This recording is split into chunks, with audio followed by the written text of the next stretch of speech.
ஓம் சாந்தி. இந்த பிராமண வாழ்க்கையில நம்ம எல்லாரும் தெரிஞ்சிருக்கோம் அமிர்த வேலையினுடைய முக்கியத்துவம் என்னன்னு. ஏன் நம்ம அமிர்த வேலை செய்யணும்? ஆனா எல்லாத்தையும் நம்ம தெரிஞ்சதுக்கு அப்புறம், எல்லாத்தையும் புரிஞ்சதுக்கு அப்புறமும் அது எப்படி இருக்கணுமோ அப்படியா இருக்கிறது கிடையாது. அமிர்த வேலையில பல விஷயங்கள் வருது. நம்ம இந்த விஷயத்தை எடுத்தா அதன் முக்கியத்துவம் என்ன அப்படிங்கிறத நம்ம விட்டுடுறோம். நேரா நம்ம வர்றோம். எதுக்காக வரோம்? அமிர்த வேலைக்கு முன்னாடி ஒரு தயாரிப்புக்கு நம்ம பார்க்கலாம். எல்லாருமே விரும்புறாங்க நம்ம பாபா கிட்ட இருந்து முழு சக்தியை எடுக்கணும். ஒவ்வொரு ஆத்மாவும் விரும்புது நான் ரொம்ப சக்தி நிறைந்த ஆத்மாவா மாறணும். வாழ்க்கையில முழு வாழ்க்கையில தினமும் எந்த சவால்கள் வந்தாலும் அத ரொம்ப நல்லபடியா நம்ம எதிர்கொள்ளணும். ஒவ்வொரு ஆத்மாவுக்கும் இது ஒரு விருப்பமா இருக்கு. அதுக்கப்புறமும் ஏதாவது ஒரு இடத்துல அந்த ஆத்மாவினுடைய அந்த சக்தி அவன் சக்தி வாய்ந்தவனா ஆக முடியலன்னா சிலர் அமிர்த வேலையில எந்திரிக்கிறாங்க. ஆனா அதுல ஒழுங்கு கிடையாது. சில நேரத்துல 3 மணி, சில நேரத்துல 5:15, சில நேரத்துல 3:30, 4:30, 4, 5, 6 ஒழுங்கு தன்மை கிடையாது. முதல்ல இது. ரெண்டாவது சிலர் ஒழுங்கா எந்திரிக்கிறாங்க. ஆனா தூக்கத்தினுடைய தாக்கம் இருக்கும். ரொம்ப தூக்கம் வருது. ஃபர்ஸ்ட் விஷயம் என்னன்னா டைமிங்க்கு சீரா எந்திரிக்கிறது கிடையாது. ஒவ்வொரு நாளும் ஒவ்வொரு மணி நேரம் மாத்தி மாத்தி எந்திரிக்கிறாங்க.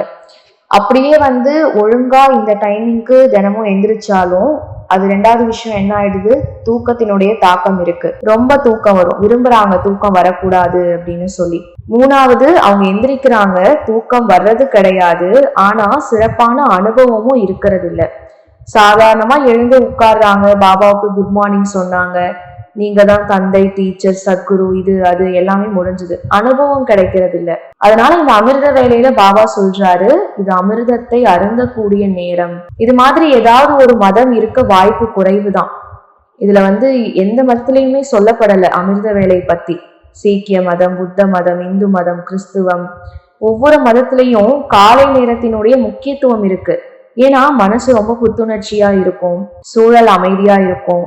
அந்த நேரத்துல சாஸ்திரத்துல சொல்லியிருக்காங்க, அதாவது 4வது நிலை கனவு. அதுக்கப்புறம் அந்த 4வது நிலை இதுக்கு பெயரே கிடையாது. அதுக்காக அவங்க என்ன சொல்லியிருக்காங்கன்னா த 4th துரியா அப்படின்னு சொல்லுவாங்க. அந்த நிலை என்னன்னா அந்த நிலை யோகியினுடைய நிலை. பிராத சம்ராரி துரியம், பரமஹம்ச கடந்தி துரியம், அது மாதிரி நிறைய பெயர்கள் இருக்கு ஒவ்வொரு சாஸ்திரத்துல. அந்த அனுபவம் காலை நேரத்துல மட்டும்தான் நமக்கு சாத்தியமாகும். அதனால பக்தியில இதற்கு ரொம்ப முக்கியத்துவம் கொடுக்கறாங்க. அறிவியல்ல கூட ரொம்ப முக்கியத்துவம் கொடுக்கப்படுது. காலையில என்ன செய்யணும்? அமிர்த வேலையில நம்மளுடைய பாதையை வச்சுக்கணும். தானாக நாள் முழுசும் நம்மளுடைய பயணம் நல்லா போகும். அமிர்த வேலை நல்லா பண்ணிட்டா என்ன பேசணும், என்ன செய்யக்கூடாது, என்ன செய்யணும் தானாவே நடக்க ஆரம்பிக்கும்.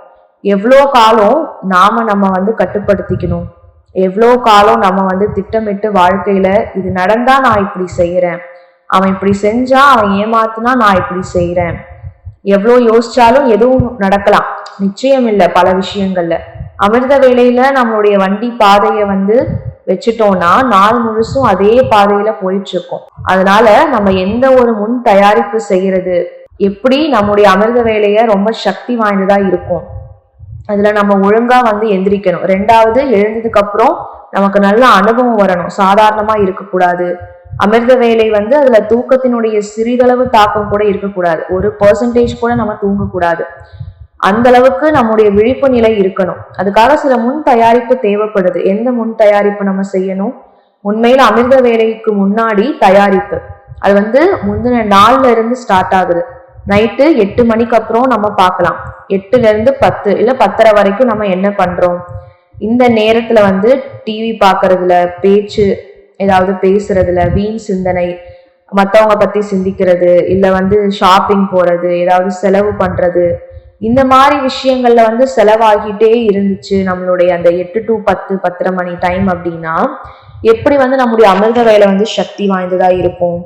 காலையில கிளாஸ்ல சொன்னாங்க இல்லையா, அறிவை பத்தி பேசணும் அப்படின்னு சொல்லி. சாத்தியம் என்னன்னா, ஒரு சகோதரி சகோதரர் இருந்தாங்கன்னா 2 பேர் போதும். அதாவது ஞானத்தை மனனம் பண்றதுக்கு. அறிவுனா என்ன? ஞானம். 2 பேர் உட்கார்ந்து ஒருவருக்கு ஒருவர் கேள்வி கேட்கணும். இன்னைக்கு பாபா வரதானத்துல என்ன சொன்னாரு, ஸ்லோகன்ல என்ன சொன்னாரு, இன்னைக்கு முரளியில என்னென்ன சொன்னாரு பாபா. முக்கிய விஷயங்களை வந்து 2 பேரு இருந்தாங்கன்னா அந்த முக்கியமான விஷயத்த பேசலாம். ஞானத்தை பேசுறதால நம்ம வாயிலிருந்து என்ன வரும், ஞானம் தான் வெளியே வரும். ஒரு புதிய சம்ஸ்காரமே நமக்கு உருவாகும். அப்ப அந்த மனதினுடைய மறு ப்ரோக்ராமிங், ரீப்ரோக்ராமிங்னு சொல்லுவோம் இல்லையா, நியூரோ பிளாஸ்டிசிட்டின்னு வந்து மெடிக்கல்ல சொல்லுவாங்க. ஒரு புதிய பாதை, புதிய நியூரல் பாதைகள் வந்து உருவாகுது எப்போ, இந்த ஞான சிந்தனை செய்யறப்போ. இப்போ வந்து நிறைய ஆராய்ச்சி வந்து பண்றாங்க இந்த நியூரோ பிளாஸ்டிசிட் அப்படின்னு சொல்லிட்டு. அதுல முன்னாடி சொல்லியிருக்காங்க நியூரான்கள் வந்து இறந்துருச்சுன்னா முடிஞ்சுது அப்படின்னு சொல்லுவாங்க. இப்போ சொல்றாங்க அது வந்து மாற்றப்படலாம், அதை வந்து மாற்ற முடியும் அப்படின்னு மெடிக்கல்ல சொல்றாங்க. புதுசா வந்து உருவாக்கலாம்னு சொல்றாங்க. அதனால நம்ம மீண்டும் மீண்டும் வந்து அந்த ஞானத்தை பேசினா என்ன ஆகும், புதிய சம்ஸ்காரம் வந்து உருவாகும். அந்த சூழ்நிலைக்கு வந்து அது ரொம்ப ரொம்ப உதவி செய்யக்கூடியதா இருக்கும். இந்த நேரத்துல வந்து அம்மாக்கள் வந்து சமைக்கிறாங்க, சாப்பிட்றது எல்லாமே நடக்கும்.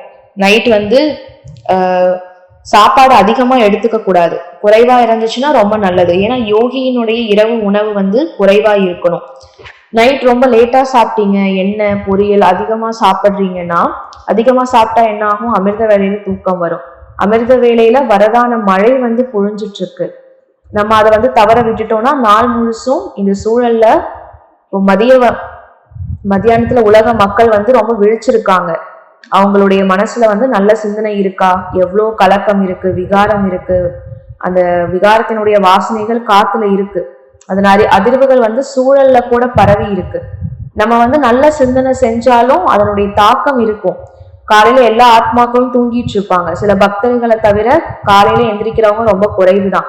ஏன்னா அவங்க நைட்டு 1 மணி 2 மணிக்கு தான் தூங்கவே போவாங்க. சில பேர் TV, mobile, internet, social media ரொம்ப பிஸியா இருப்பாங்க.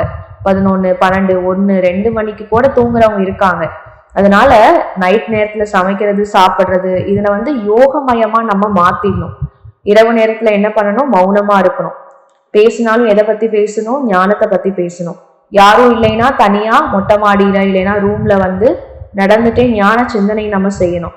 ஏன்னா ஆத்மாவுக்கு பழக்கம் வந்து வேறு விஷயங்கள்ல இருக்கு. காலியா இருந்தாதான் புதிய விஷயங்களை தேடுது ஆத்மா. இன்டர்நெட்ல தேடுது, என்ன தேடுது தெரியாது, லட்சியமே கிடையாது. ஏதாவது ஒண்ணு கிளிக் செய்து அதை கிளிக் பண்ணோம் அப்படின்னா அது வந்து ஆத்மா தேடிட்டே தான் இருக்கு. அப்ப புதுசா ஏதாவது இருக்குன்னா எதுவுமே புரியறது இல்லை.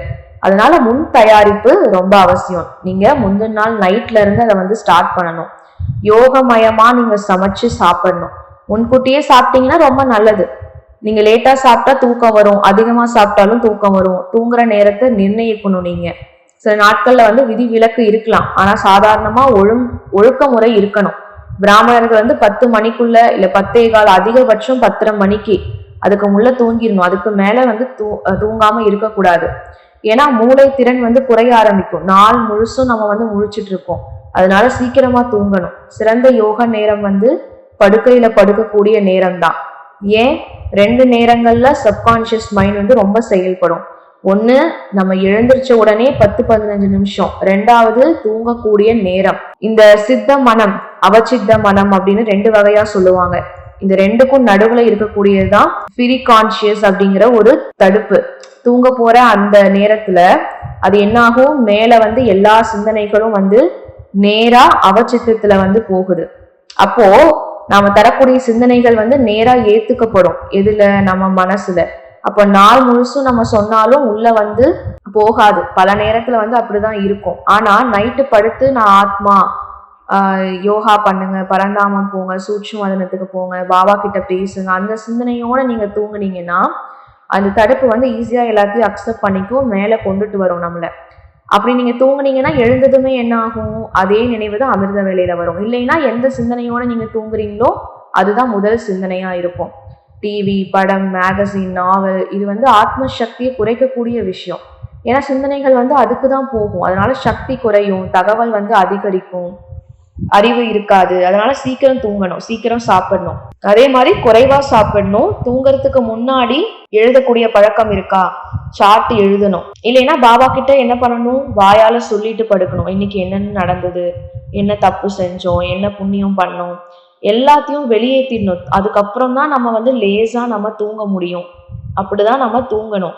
இல்லைன்னா அதே சிந்தனையோட நம்ம வந்து தூங்குற மாதிரி ஆயிடும். அதே சிந்தனையோட நம்ம அமிர்த வேளை எழுந்திருக்கிறோம். அப்போ டிராமாவினுடைய சில பாயிண்ட்ஸ் வந்து ஒரு முறை வந்து நம்ம நினைவுபடுத்தணும். டிராமா வந்து ஃபிக்ஸட். ஒவ்வொரு நடிகரும், அதாவது இப்போ ஒருத்தர் இருக்காருன்னா முழுமையா அவரு அந்த நாடகத்துல நடிச்சிட்டு இருக்காரு. டிராமா வந்து கல்யாணக்காரி. கெட்டதுக்கு பின்னாடியும் என்ன இருக்கு? ஒரு நன்மை இருக்கு. எல்லாமே முன்னாடி நடந்தது, நத்திங் நியூ. இந்த மாதிரி எல்லா பாயிண்ட்ஸும் என்ன பண்ணணும்? தினமும் ஒரு முறை வந்து நினைவுபடுத்தி பார்க்கணும். டிராமா வந்து நியாயமானது தான், யாருக்கும் அநியாயம் கிடையாது. ஒவ்வொருவருக்கும் அவரவர் தகுதியானது என்ன நடக்குது இந்த உலகத்துல நடந்துட்டு இருக்கு. இது வந்து சத்தியமானது. நமக்கு வந்து தவறா இருந்தாலும் டிராமாவில வந்து அது அநியாயம் கிடையாது. ஒரு மனுஷன் வந்து பிறக்கும் போதே குருடனா வந்து ஏன் பிறக்கிறான்? அப்ப அவன் யோசிக்கிறான். அதை வந்து என்ன பண்றாங்க, ஹிப்னாட்டிக் ரிக்ரெஷன் வந்து அது மூலமா என்ன பண்றாங்க, அவனுடைய முந்தைய பிறவிக்கு வந்து கூட்டிட்டு போறாங்க. அவனை ஹிப்னாட்டிக் பண்ணுவாங்க இல்லையா, ஒருத்தரோட முந்தின பிறவியில அவர் எப்படி இருந்தாரு. அப்போ முன்னாடி ஒரு பிறவியில வந்து அவர் என்ன பண்ணாருன்னா ரொம்ப கொடுமைக்காரரா இருந்தாராம். மக்களினுடைய அந்த கண்களை வந்து குத்துவாராம்.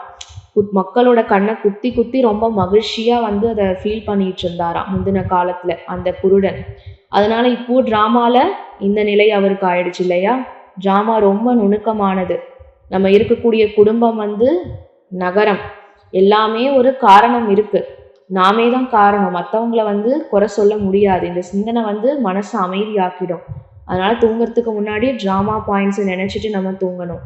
அவ்வியக்த முரளி படிச்சுட்டு தூங்கலாம், இல்லை சாக்கார முரளி படிச்சுட்டு தூங்கலாம். வரதானம் ஸ்லோகனை நினைச்சிட்டு தூங்குங்க. பாபா கிட்ட பேசுங்க, இல்லை உங்களுக்கு நீங்களே பேசுங்க. ஞானத்தை சிந்திக்கலாம், அதுக்கப்புறம் தூங்கலாம். அப்போ என்னாகும், அமிர்த வேலை சக்தி வாய்ந்ததா மாறிடும். ரெண்டாவது, எழுந்ததுமே என்ன செய்யணும்? இப்போ தூங்க போறதுக்கு முன்னாடி இவ்வளோ விஷயங்கள் நம்ம பார்த்தோம். எழுந்ததுக்கு அப்புறம் படுக்கையில உட்காந்து பாபாவுக்கு குட் மார்னிங். பாபா சொல்றாரு, குழந்தைங்க சொன்னாலும் சொல்லலைனாலும் அப்பா சொல்லுவாரு. ஒரு சகோதரி வந்து கண்கள் திறக்கிறதுக்கு முன்னாடி பாபாவை நினைப்பாரு. அது அது வந்து ரொம்ப அன்பான அனுபவம். அதுக்கப்புறம் வந்து நம்ம சுயத்தை எழுப்பணும். நான் ஆத்மா, நான் யாரா இருக்கேன், என்னுடையவர் யாரு, எந்த யுகம், என்னுடைய கடமை என்ன, இதை வந்து நினைவூட்டிக்கணும் நம்ம அமிர்த வேலையில. இது வந்து முதல் சிந்தனை. சத்தியம் என்னன்னா, குளிச்சுட்டு அமிர்த வேலை பண்ணணும். உடல்ல உள்ள இருக்கக்கூடிய அந்த துளைகள் வந்து திறக்க ஆரம்பிக்கும். ப்ரஷ் பண்ணீங்கன்னா மூளை வந்து செயல்பட ஆரம்பிக்கும். அதனால வீட்டுல தனி இடம் இருந்துச்சுன்னா நல்லது, இல்லைன்னா பரவாயில்ல. ஆனா பெட்ல உட்காந்து பண்ணக்கூடாது. அது வந்து தூக்க அதிர்வு வந்து நமக்கு ஏற்படுத்திடும். அதனால பெட்டை விட்டு எழுந்திரிச்சிட்டு வேற ஏதாவது சேர்லையோ கீழேயோ உட்காந்து பண்ணணும். ஒரு சம்பவம் இருக்கு. ஒருத்தர் வந்து அலாரம் வச்சுட்டு அதை வந்து ஆஃப் பண்ணிட்டு தூங்குவார். ஒரு நாள்ல வந்து அலாரம் என்ன ஆயிடுச்சு, கீழே வச்சுட்டாரு. எழுந்து அணைக்கிறதுக்காக அவர் கீழே போறாரு.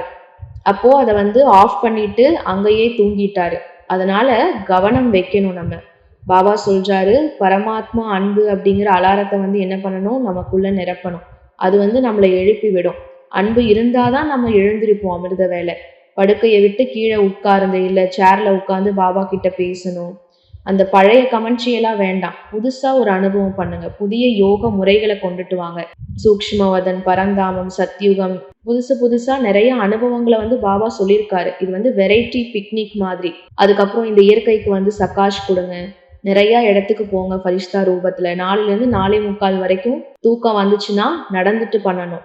ஆடியோ ஏதாவது கேளுங்க, கமெண்ட்ரி கேளுங்க, அவ்வியக்த வாணி படிக்கலாம். ஆனா தூங்க மட்டும் கூடாது.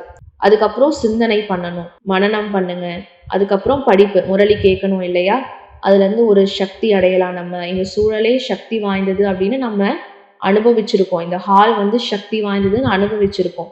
இப்ப திரும்ப அதை வந்து நம்ம அனுபவம் பண்ணணும். அதனால முழு நாளும் அந்த சக்தி இருக்கணும். அந்த சக்தி அடையணும்னா ஞான சிந்தனை செய்யுங்க. அமிர்த வேலைக்காக முந்தின நாள் நைட்ல இருந்து தயார் பண்ணுங்க. அடுத்த நாள் அமிர்த வேலைக்காக. முக்கியமானது என்னன்னா, நம்முடைய தினச்சரி வந்து ஒழுங்கா இருக்கணும். அதை வந்து சரி செய்யணும். எங்க வந்து மிஸ்டேக் இருக்கு அப்படின்னு பார்த்து அதை கண்டுபிடிச்சு நம்ம சரி செய்யணும். நல்லது. ஓம் சாந்தி.